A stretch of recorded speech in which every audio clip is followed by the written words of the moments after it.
Hello everyone, एक बार फिर से आपका स्वागत है मेरी वीडियोस के अंदर। आज हम बात करेंगे इकोनॉमिक्स के बारे में और मैक्रो इकोनॉमिक्स के अंदर एक टॉपिक है जिसका नाम है NFIA, net factor income from abroad. आपके बोर्ड के एग्जाम्स के अंदर इसके ऊपर बेस्ड एक क्वेश्चन भी आता है कि what are the components of NFIA, मतलब NFIA के कंपोनेंट्स, उसके हिस्से कौन कौन से होते हैं। तो जैसा कि आप मेरे सामने जो बोर्ड पे लिखा हुआ है आप इसको देख सकते हैं, कंपोनेंट्स ऑफ NFIA की आज हम बात करने वाले हैं। और ध्यान रखिएगा ये क्वेश्चन आ सकता है आपके एग्जाम्स में, तो इससे अच्छा होगा कि हम इसके ऊपर ध्यान दें। तो सबसे पहला आइटम जो इसमें आता है उसका नाम है net income from property and entrepreneurship. Second है इसका नाम नेट कंपनसेशन ऑफ एम्प्लॉइज और थर्ड है नेट रिटेन्ड अर्निंग्स, जिसको हम सेविंग्स भी कहते हैं। अब आइए जरा एक बार हम इस चीज को देख लेते हैं कि ये जो तीन नाम लिखे हैं इनके मतलब क्या क्या होते हैं। तो सबसे पहला नेट वर्ड, जैसे कि मैंने पहले भी अपनी वीडियोस के अंदर आपको ये चीज बहुत बार बोली है कि अगर किसी भी चीज के आगे नेट वर्ड लिखा होता है इसका मतलब है कि वो दो इकोनॉमिक जो वेरिएबल्स के बीच का डिफरेंस है। इसका मतलब है कि ये भी किन्हीं दो चीजों के बीच का डिफरेंस है। इसके ऊपर मैं आपसे बाद में बात करूंगा। आइए पहले हम ये बात जान लेते हैं कि ये इनकम फ्रॉम प्रॉपर्टी और एंटरप्रेन्योरशिप का मतलब क्या होता है। इनकम फ्रॉम प्रॉपर्टी, जैसा कि उसका नाम ही उसके मीनिंग को सिग्निफाई करता है, उसके नाम, उसका जो मैंने नाम लिखा हुआ है उसका मीनिंग उसके अंदर ही है। ये वो इनकम है जो आपको कहां से मिलती है, प्रॉपर्टी से मिलती है।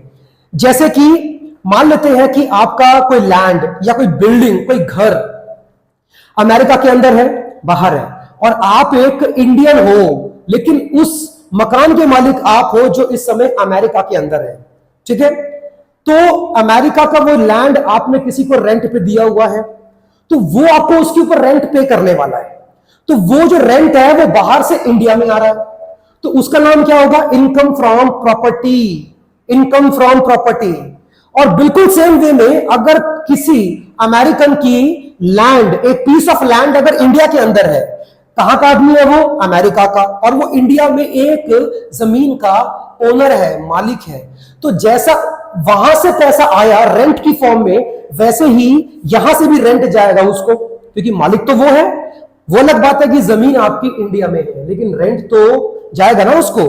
तो अब इन दोनों के बीच का डिफरेंस, मतलब इनकम फ्रॉम प्रॉपर्टी जो बाहर से आई है और income paid to the rest of the world, जो प्रॉपर्टी यहां पर इंडिया में जिसके ऊपर रेंट आपने पे कर दिया, दोनों के बीच का डिफरेंस क्या होगा, नेट इनकम फ्रॉम प्रॉपर्टी।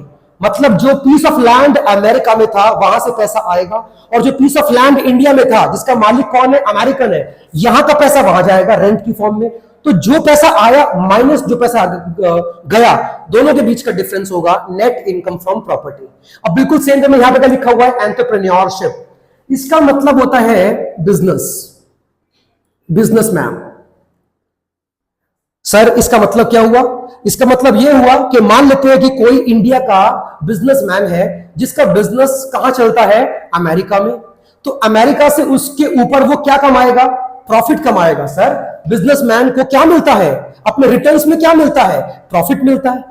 तो क्योंकि वो इंडिया का है और उसका बिजनेस अमेरिका में है, तो बाहर से उसको, अमेरिका से उसको अपने बिजनेस पे प्रॉफिट मिलेगा। तो इनकम फ्रॉम एंटरप्रेन्योरशिप, पैसा आ रहा है आपके पास बिजनेस से, प्रॉफिट की फॉर्म में आ रहा है। और बिल्कुल सेम वे में अगर एक अमेरिका का आदमी इंडिया में अपना एक बिजनेस ओन करता है, रहता वो अमेरिका में ही है लेकिन वो इंडिया में अपना एक बिजनेस ओन भी करता है, मालिक है यहाँ पे एक बिजनेस का, तो वैसे ही उसका जो बिजनेस इंडिया में प्रॉफिट अर्न करेगा, जो भी प्रॉफिट कमाएगा वो बाहर लेकर जाएगा। तो ध्यान दिया आपने, एक तो प्रॉफिट बाहर से आ रहा है और एक प्रॉफिट बाहर को जा रहा है, दोनों के बीच का डिफरेंस होगा नेट इनकम फ्रॉम एंटरप्रेन्योरशिप। तो जब हम इन दोनों बातों को जोड़ देंगे तो हम कहां पहुंचते हैं, net income from property and entrepreneurship. मतलब इसके ऊपर आपको रेंट मिल सकता है, क्योंकि ये प्रॉपर्टी है तो जाहिर सी बात है कि उसके ऊपर आपको रेंट मिलेगा, रेंट आएगा रेंट जाएगा, दोनों के बीच का difference net income from property हो जाएगा। बिजनेसमैन को बिजनेस से क्या मिलेगा सर, प्रॉफिट।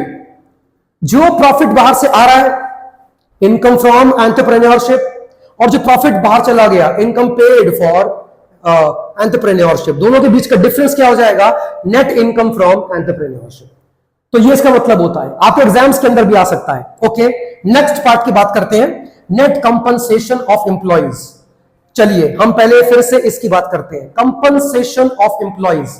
इसका मतलब होता है एम्प्लॉय को, जो काम करता है, एम्प्लॉय जो नौकर होता है, अगर उसको कुछ भी अपने मालिक से मिलता है, एम्प्लॉयर से मिलता है, example salary, wages, incentive, commission, bonus या कोई और चीज अगर किसी एम्प्लॉय को अपने एम्प्लॉयर से मिलती है तो उसे हम बोलते हैं कंपनसेशन ऑफ एम्प्लॉइज।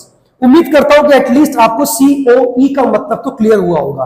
अब यहां पे एक वर्ड आ गया नेट, तो इसका मतलब हो गया कि अगेन ये किन्हीं दो वेरिएबल्स के बीच का डिफरेंस है। बिल्कुल सही सोच रहे हैं आप। अगर एक इंडियन अमेरिका में जॉब करता है, इस बार उसका लैंड नहीं है बाहर और ना ही वो बाहर किसी बिजनेस का मालिक है, वो खुद बाहर नौकरी करता है, अमेरिका में जॉब करता है, तो अमेरिका में जॉब करता है तो वहां की कंपनी उसको क्या पे करेगी? सैलरी पे करेगी, वेजेस पे करेगी, इंसेंटिव पे करेगी, कुछ भी पे करेगी, वहां पर वो जॉब करता है, वो एम्प्लॉय है अमेरिका की। वो कंपनी जो अमेरिका के अंदर है वो उसकी एम्प्लॉयर है, वो उसको जो भी देगी वो इंडिया के लिए क्या होगा? Compensation of employ from abroad. और बिल्कुल सेम वे में अगर कोई अमेरिका का आदमी इंडिया में काम करता है तो उसको जो इंडियन कंपनी पैसा देगी तो वो बाहर लेकर जाएगा। अगेन वो कौन है? एम्प्लॉय है, वो एम्प्लॉय है, इंडियन कंपनी उसकी कौन है? एम्प्लॉयर है, तो वो कंपनसेशन टू अब्रॉड होगा। और इन दोनों का डिफरेंस, जो कंपनसेशन ऑफ एम्प्लॉय बाहर से आया और जो कंपनसेशन टू एम्प्लॉय बाहर चला गया, दोनों का difference will be net compensation of employees. मैं एक बार फिर से बोल रहा हूं कि एम्प्लॉय का मतलब यहां पर यह है कि आपका कोई एम्प्लॉयर होना चाहिए और उससे आपको कुछ भी मिलता है तो वो कंपनसेशन ऑफ एम्प्लॉय में काउंट होगा। ओके, नेट रिटेन्ड अर्निंग्स, पहले इसका मतलब समझो कि ये क्या होता है। वो हिस्सा, प्रॉफिट का वो हिस्सा जो आपने सारे के सारे खर्चों को माइनस करने के बाद बचाया और आपने उसको पार्टनर्स या फिर बिजनेस के जो मालिक है उनके बीच में डिस्ट्रीब्यूट भी नहीं किया, आपने उसको सेव कर लिया, उसी को हम बोलते हैं रिटेन्ड अर्निंग्स या फिर आप इसको सेविंग भी कह सकते हैं। अब यहां पे नेट वर्ड आ गया। अब कुछ बाहर की कंपनियां इंडिया में होंगी और उनकी इंडिया में सेविंग्स भी होंगी, लेकिन वो सेविंग इंडिया की नहीं है तो वो बाहर जाएगी, तो वो टू अब्रॉड हो गया। बिल्कुल सेम वे में अगर कोई इंडियन कंपनी अमेरिका के अंदर है, अमेरिका में उसकी ब्रांच है, तो वो वहां पर भी पैसा कमाती होगी, वहां पर भी कुछ पैसा अपना सेव करती होगी, रिटेन्ड आपकी अर्निंग्स करती होगी। तो जो पैसा बाहर इंडियन कंपनी का सेव है और किसी फॉरेन कंपनी का पैसा जो इंडिया में सेव है, दोनों का डिफरेंस हो जाएगा नेट रिटेन्ड अर्निंग्स। तो इन तीनों को अगर मैं जोड़ दूंगा तो मैं कहां पहुंचूंगा? मैं पहुंचूंगा NFIA के ऊपर। मतलब अगर एग्जाम में, अगर बोर्ड के एग्जाम में ये क्वेश्चन आ गया कि explain the component of NFIA, तो सर हम क्या लिख कर आए? आपको ये तीन बातों के बारे में लिखना पड़ेगा, क्योंकि इन तीनों को जोड़कर ही आप NFIA तक पहुंचते हो।